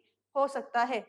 इस स्थिति में बचाव हेतु या उपचार के लिए बच्चे को ओरल रिहाइड्रेशन सॉल्यूशन यानी कि ओआरएस की पद्धति द्वारा उपचारित किया जाता है। ओआरएस द्वारा शरीर में विभिन्न आयनों व जल का विलयन प्रवेशित करवाया जाता है। अधिक घोर निर्जलीकरण हो गया, अगर बहुत ज्यादा ही निर्जलीकरण है तो क्या करेंगे, इंट्रावेनस थेरेपी के द्वारा शरीर के द्रव असंतुलन को संतुलित किया जाता है। यानी कि अगर बहुत ज्यादा ही डिहाइड्रेशन हो गया है, पहला तो हम क्या करेंगे, उपचार ओआरएस देकर, है ना, ओआरएस देकर ही करेंगे, ओरल रिहाइड्रेशन सॉल्यूशन देकर उसका क्या करेंगे, उपचार करेंगे। अगर ज्यादा ही हो गया है प्रॉब्लम, ज्यादा निर्जलीकरण हो गया है, डिहाइड्रेशन की स्थिति बहुत ज्यादा गंभीर हो गई है, तो उसमें हम क्या करते हैं, इंट्रावेनस की आपने देखा होगा ड्रिप वगैरह चढ़ा करके, उसे इंट्रावेनस थेरेपी कहेंगे। यानी कि डायरेक्ट वेन्स में आप क्या करते हो, डायरेक्ट वेन्स में आप उसको द्रव जो है लिक्विड आप वाटर सप्लाई उससे होती है। फिर देखिए श्वसन तंत्र से संबंधित संक्रमणों रोगों का उपचार कैसे करेंगे, श्वसन तंत्र से संबंधित संक्रमण रोगों का उपचार कैसे किया जाएगा। तो देखिए सर्दी जुकाम है, अगर सर्दी जुकाम वातावरणीय ताप के सामान्य से कम हो जाने की स्थिति में क्या होता है, बच्चों को सर्दी जुकाम हो जाता है। वातावरणीय ताप यानी कि जो नॉर्मल टेम्परेचर है उसका अगर सामान्य से अधिक या कम हो जाता है, आपने देखा होगा कि मौसमी बीमारियां हो जाती है, तो मौसमी बीमारियों में सर्दी जुकाम पहले हो जाता है। ठीक है, अभी आपने देखा होगा कि जैसे मौसम में एकदम से बदलाव आया, सर्दी बहुत ज्यादा बढ़ गई एकदम से, तो क्या है कि आप लोगों को भी ध्यान रखना चाहिए कि क्या हो सकता है, सर्दी जुकाम जैसी प्रॉब्लम हो सकती है। ठीक है, तो बच्चों में भी क्या होता है, जल्दी से वो बीमार हो जाते हैं अगर थोड़ा सा भी मौसम बदल जाता है। वातावरणीय ताप का क्या होता है, सामान्य से कम या अधिक हो जाता है ना जब, तो सर्दी जुकाम हो जाता है, जिसमें क्या निम्न लक्षण दिखाई देंगे। पहला तो खांसी आएगी, छींके आएगी, नाक से पानी बहना, नाक बंद हो जाना, जिससे कि बच्चा क्या है सही तरीके से सांस नहीं ले पाता है। और सर्दी जुकाम की स्थिति में क्या होता है, सर्दी जुकाम की स्थिति में बच्चा सही से क्या होता है, स्तनपान भी नहीं कर पाता है। फिर देखिए इसका ट्रीटमेंट क्या है, इसका उपचार देखिए क्या हो सकता है। इन्फेक्शन, सामान्य सर्दी जुकाम का कोई विशिष्ट उपचार नहीं होता है। सामान्य सर्दी जुकाम में तो इसका कोई ऐसा स्पेशल ट्रीटमेंट नहीं है, लेकिन क्या है कि माँ के द्वारा बच्चों की उचित देखभाल की जानी चाहिए, जैसे कि उसकी शारीरिक स्वच्छता की देखरेख रखे, बच्चे को गर्म कपड़े पहनाने चाहिए और पर्याप्त मात्रा में पानी पिलाना चाहिए। बच्चे को यदि ज्वर है यानी कि फीवर हो गया है तो एंटीबायोटिक औषधि दी जा सकती है, और कफ खांसी वगैरह है तो कफ सिरप, कोल्ड सिरप दी जाएगी। और कोल्ड सिरप देने के बाद में कुछ समय तक क्या करेंगे, बच्चे को पानी नहीं पिलाएंगे। तो ये इसका ट्रीटमेंट हो गया। सामान्य सर्दी जुकाम में इसका कोई स्पेशल ट्रीटमेंट नहीं होता है। अगर फीवर वगैरह है तो एंटीबायोटिक औषधि दी जाएगी, कफ है तो कफ सिरप दी जाएगी, और कफ सिरप देने के बाद में कुछ समय तक क्या करेंगे, पानी नहीं पिलाएंगे, कुछ समय तक पानी नहीं पिलाएंगे।